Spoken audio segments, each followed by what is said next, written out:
on the 6th of December, 1992. They wanted to have a big procession, a gathering at this site. The Supreme Court had explicitly said that no gathering anywhere close to the disputed site. A group of politicians, they make it a political gimmick of Ram Janmabhoomi issue and the Babri Masjid issue. They want to gather on 6th of December. The ruling politicians know very well that they have the Supreme Court backing. They could have easily stopped the gathering, easily. But then they think, if I stop, I may lose vote. So they let the gathering take place. The gathering takes place, and then they say, spontaneously, the thousands of cars were gathered there. Spontaneously, the Babri Masjid was destroyed, spontaneously. You know, there was live recording on the various satellite channels. We know that with trishuls and lathis, how can you get down a structure? Is it possible? No. They had planted explosives. With this pre-planned act, that planted explosives, anyone can see. You don't have to be a specialist of military. You can see it with your eyes. That explosive was planted, and that's how the structure came down. Can the structure come down with lathis and trishuls? Maybe George Bush saw this. 6th December 1992, that's how he had conducted the inside job of 11 September. Time does not permit me to speak about the inside job. That requires a lecture by itself. Inside job of 11 September. Many Americans have spoken about that. Maybe he saw it and he got the idea that let's conduct in New York also. Later on, what happens?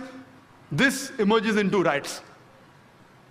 Throughout the country, there were riots. It is the largest riot after partition in the whole country, where tens of thousands of innocent human beings were killed, mainly Muslims.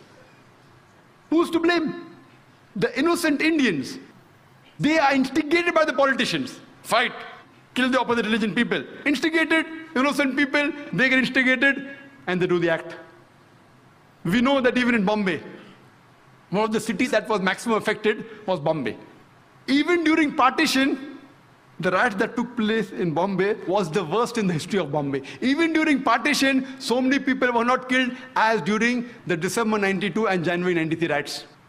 The police, if they wanted, they could have easily prevented the riot, very easy. With the backing of the reserve police, with the backing of the military, easily they could have done it, but they did not do it. Most of them were silent spectators.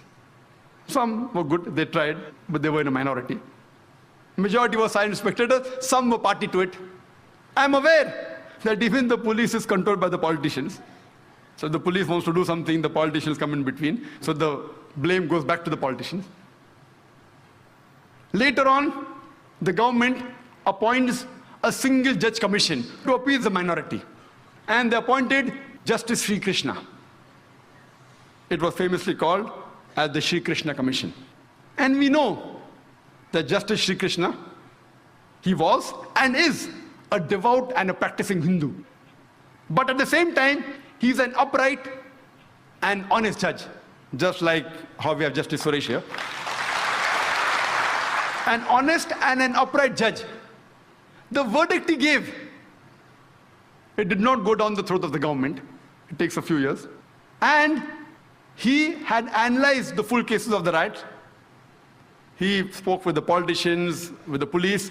Individually, he visited 26 police stations, analyzed the records, spoke with the police officer, junior and senior, spoke with the victims, spoke with the media, and after a great deal of research, he presented, we have this damning verdict of Sri Krishna Commission.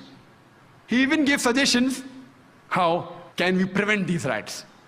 But, you know, it takes time. By the time this happened, the government says bygones are bygones. Because they know if they implement the report, they are afraid that they will lose the vote bank. At that time, to appease the